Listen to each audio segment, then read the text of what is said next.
Students, today our topic is second application of Biot-Savart law, that is the magnetic field at the axis of a circular current carrying loop. Okay students, आज हम application of Biot-Savart law की दूसरी application हम दूसरी application यहाँ पर करेंगे, ठीक है। और वो एप्लीकेशन है हमारी magnetic field at the axis of a current carrying circular loop, ठीक है। तो हमारा टॉपिक है magnetic field at the axis of circular current carrying loop. Current carrying loop बोल सकते हो आप, या करंट कैरिंग कॉइल भी ये हो सकता है, ठीक है। तो सपोज दैट हमारे पास ऐसे करके इस तरह से कोई सर्कुलर करंट कैरिंग लूप है, ठीक है, और इसमें करंट फ्लो हो रही है आई, ठीक है। तो हमें इसके एक्सिस पे मैग्नेटिक फील्ड निकालनी है यहाँ पर कि कितनी इसकी मैग्नेटिक फील्ड होगी। इसके लिए हम क्या करेंगे, हमें करंट एलिमेंट लेना होगा dl। सबसे पहले हम करंट एलिमेंट के कारण यहाँ पर मैग्नेटिक फील्ड देखेंगे, ठीक है। तो ये करंट एलिमेंट हम यहाँ पर दो करंट एलिमेंट ले सकते हैं, पहले इसके कारण मैग्नेटिक फील्ड देखेंगे, फिर इसके कारण मैग्नेटिक फील्ड देखेंगे, ठीक है। इसके कारण मैग्नेटिक फील्ड दिखाने के लिए हमें यहाँ पर ये लाइन ड्रॉ करनी होगी, डिस्टेंस हमें चाहिए होती है मैग्नेटिक फील्ड शो करने के लिए। सिमिलर इससे भी डिस्टेंस हो जाएगी इस तरह से, यहाँ पर इस पॉइंट को बना देते हैं बी पॉइंट को, ठीक है। तो इसकी मैग्नेटिक फील्ड आएगी इधर को बाहर की तरफ, ठीक है। और अगर हम इसकी रेडियस ले लें और रेडियस ले लें हम r, ठीक है, ये रेडियस हो गई। तो मैग्नेटिक फील्ड बी पे निकालनी है, तो इसके लिए हमें ये बीच वाली लाइन भी ड्रॉ करनी होगी, ठीक है। तो ये आ गया इधर, ठीक है, और यहाँ पर ये इधर की तरफ आ गया, ठीक है। अगर हम इस डिस्टेंस को यहाँ पर शो करें, ये करंट आई है, ये करंट इसमें फ्लो हो रही है। अगर इस डिस्टेंस को हम शो करें x से, ठीक है, तो इस डिस्टेंस को हमें दोनों के लिए निकालना होगा, ये डिस्टेंस कितनी होगी, ठीक है, क्योंकि डिस्टेंस हम करंट एलिमेंट से लेते हैं, ठीक है। और ये एंगल अगर हम थीटा ले लें और इसको भी हम थीटा ले लें, ये भी अगर आपका थीटा है तो ये भी एंगल आपका थीटा ही होगा, ठीक है। और यहाँ पर अगर हम इस करंट एलिमेंट के कारण, ये करंट एलिमेंट हमने ले रखा है dl और ये भी dl है, तो दोनों के कारण मैग्नेटिक फील्ड सेम ही बनेगी इस पॉइंट पे, ठीक है। वो कितनी बनेगी, बायोट-सैवर्ट लॉ हमें यूज करना है, तो dv इक्वल टू होता है आपका μ0/4 pi i dl sine theta. Sine theta होता है आपका इसके और इसके बीच एंगल, यानी कि जो डिस्टेंस होगी जो करंट एलिमेंट होता है। करंट एलिमेंट हमेशा टेंजेंशियल डायरेक्शन में लेते हैं, तो टेंजेंशियल लाइन जो होती है ये परपेंडिकुलर होती है, यानी कि एंगल जो बनेगा हमारा वो साइन 90 डिग्री बनेगा, ठीक है। डिवाइड बाय होता है आपका आर स्क्वायर। आर कौन सी होगी, आर ये वाली होगी, आर स्क्वायर। तो यहाँ पर पाइथागोरस थ्योरम लगाएंगे तो आर स्क्वायर हमारी हो जाएगी ये डिस्टेंस, इस डिस्टेंस को अगर हम निकालें तो ये हो जाएगी r square plus x square Pythagoras theorem से, ठीक है। तो ये हमारी आगे डिवाइड में r square plus x square, ठीक है। तो अगर हम इसको सॉल्व करें तो dv हो जाएगा हमारा μ0/4 pi i dl upon r square plus x square, ठीक है। तो इसको हम इक्वेशन नंबर 1 नाम दे देते हैं। जितने इस करंट एलिमेंट के कारण मैग्नेटिक फील्ड बनेगी उतनी ही इसके कारण बनेगी, ठीक है। तो ये मैग्नेटिक फील्ड dv ये हो गया इधर को, और यहाँ पर भी dv हो गया, ठीक है। इतना क्लियर। ठीक है। अब इसके बाद हम इस dB को कंपोनेंट फॉर्म में रिजॉल्व करते हैं, दो कंपोनेंट में, ठीक है। तो अगर हम इसको कंपोनेंट फॉर्म में रिजॉल्व करें, ठीक है, तो dB अगर ये है तो इधर हम ले लेते हैं एक इस तरह से, और एक हो जाएगा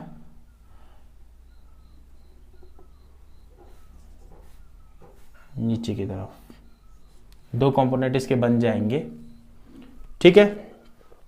इतना ही आ गया हमारा, ठीक है।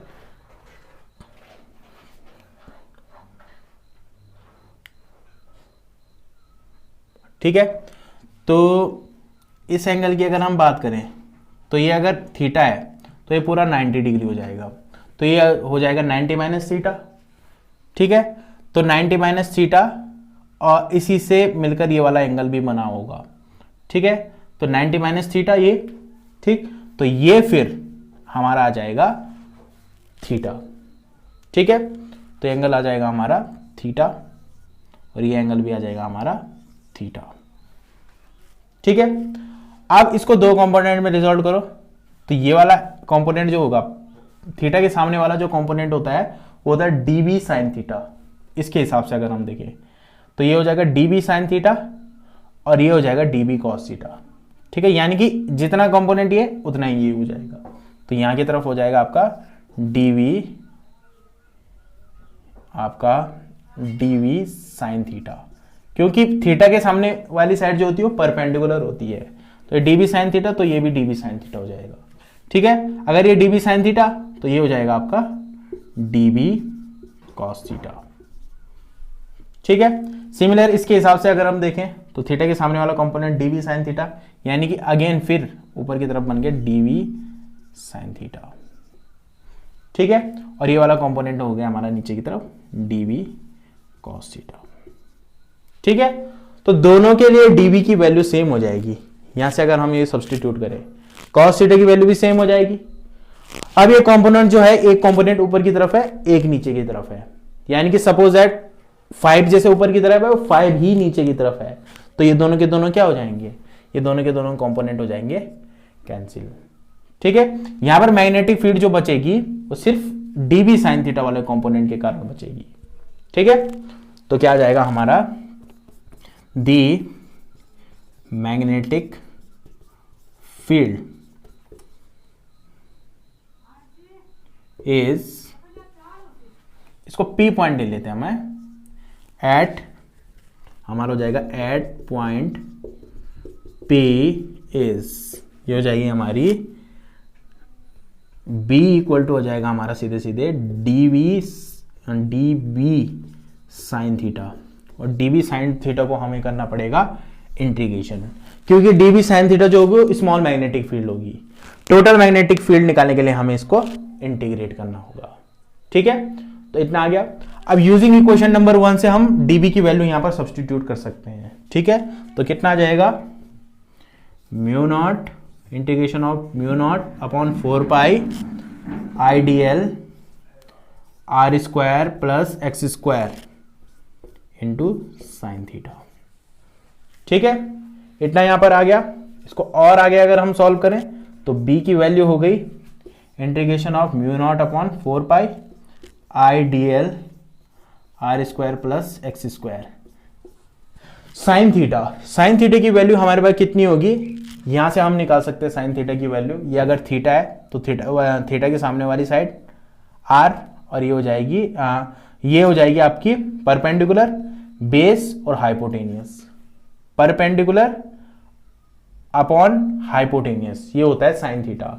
तो साइन थीटा की वैल्यू कितनी हो गई हमारे पास, परपेंडिकुलर यानी कि थीटा के सामने वाली side r upon hypotenuse, hypotenuse ये डिस्टेंस हम लेंगे तो ये डिस्टेंस हमारे पास हो जाएगी, ये तो इसका स्क्वायर था इस डिस्टेंस का, ठीक है। इस डिस्टेंस का हम स्क्वायर ले रहे थे बायोट-सेवर्ट लॉ में, आर स्क्वायर लेते हैं हम वहां पर, आर स्क्वायर की जगह हमने डायरेक्ट इसका स्क्वायर कर दिया, r square plus x square होगा ये under root r square plus x square. अगर हम इसकी वैल्यू निकालें, स्क्वायर निकालें तो इसका पूरा स्क्वायर हो जाएगा, ठीक है। तो ये डिवाइड में हो जाएगा under root r square plus x square, इतना आ जाएगा। तो ये साइन थीटा की वैल्यू हो गई। तो साइन थीटा की वैल्यू हम यहां पर सब्सटीट्यूट कर देते हैं, तो कितना आ जाएगा, r upon under root r square plus x square. ठीक है, तो इतना हमारा आ गया। अब इसको हम और आगे सॉल्व करते हैं। ठीक है,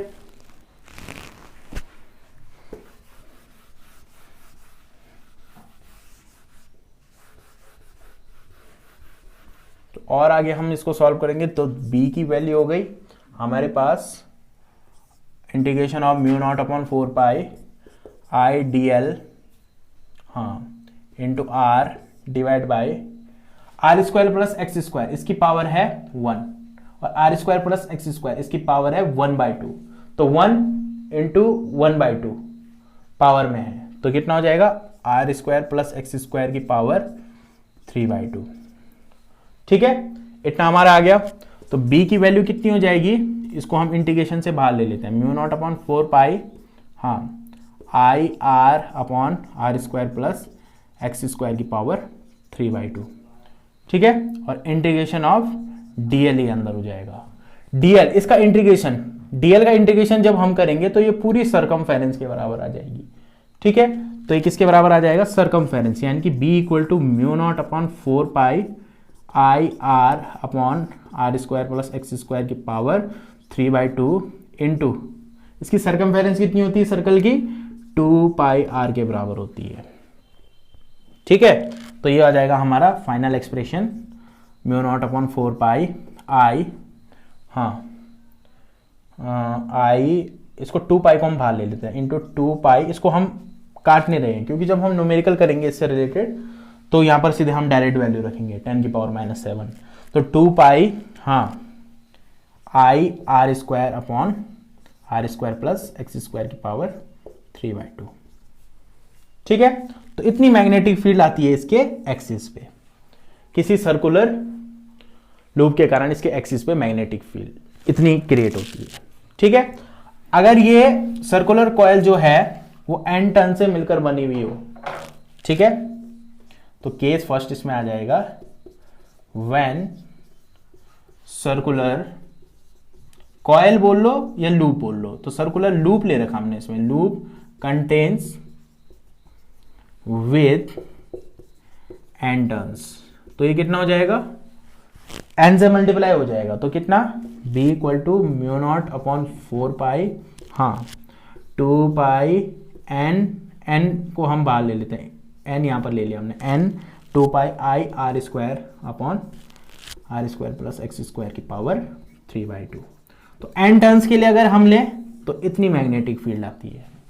ठीक है, अगर इस कॉइल के हम सेंटर पे मैग्नेटिक फील्ड निकालना चाहें, ठीक है, जो फॉर्मूला हमने कल डेराइव किया था वही फॉर्मूला यहां से भी आ सकता है।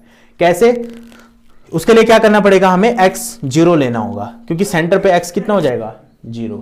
ठीक है, तो व्हेन केस सेकंड इसमें आ जाएगा, केस सेकंड हम इसको बना सकते हैं व्हेन x इक्वल टू 0। ठीक है, तो b की वैल्यू कितनी हो जाएगी, यहां पर x इक्वल टू 0 रखो तो कितना आ जाएगा, म्यू नॉट अपॉन 4 पाई, ये 0 हो गया, तो ये आर क्यूब हो जाएगा, r square into r square की पावर 3/2, तो 2 से 2 कैंसिल, तो आर क्यूब आ जाएगा नीचे, और ऊपर है आर स्क्वायर, तो कितना आ जाएगा, 2 pi i upon r square और आर क्यूब, तो आर। ठीक है, और इतनी ही मैग्नेटिक फील्ड हमने कल इसकी निकाली थी कि सर्कुलर कॉइल के सेंटर पे इतनी मैग्नेटिक फील्ड क्रिएट होती है। ठीक है, तो इस फॉर्मूले से हम एक्सिस पे जो मैग्नेटिक फील्ड आ रही है, एक्सिस पे जो मैग्नेटिक फील्ड आती है उसका फॉर्मूला होता है हमारे पास ये। ठीक है, mu not upon 4 pi 2 pi i r square upon r square plus x square की पावर 3/2। और अगर एक्सिस पे मैग्नेटिक फील्ड निकालना चाहें और कॉइल जो है या जो लूप है वो एन टर्न से मिलकर बना हुआ हो, तो उसके लिए एन से हम मल्टीप्लाई कर देंगे तो इतनी मैग्नेटिक फील्ड आ जाएगी। और हमें पूछा गया है कि इसकी हेल्प से इसकी सेंटर पे मैग्नेटिक फील्ड निकालो, तो सेंटर पे मैग्नेटिक फील्ड निकालने के लिए जो ये डिस्टेंस होगी x, वो कितनी हो जाएगी, 0 के बराबर हो जाएगी। ठीक है, तो उसके लिए फॉर्मूला इतना आ जाएगा, b equal to mu not upon 4 pi 2 pi i upon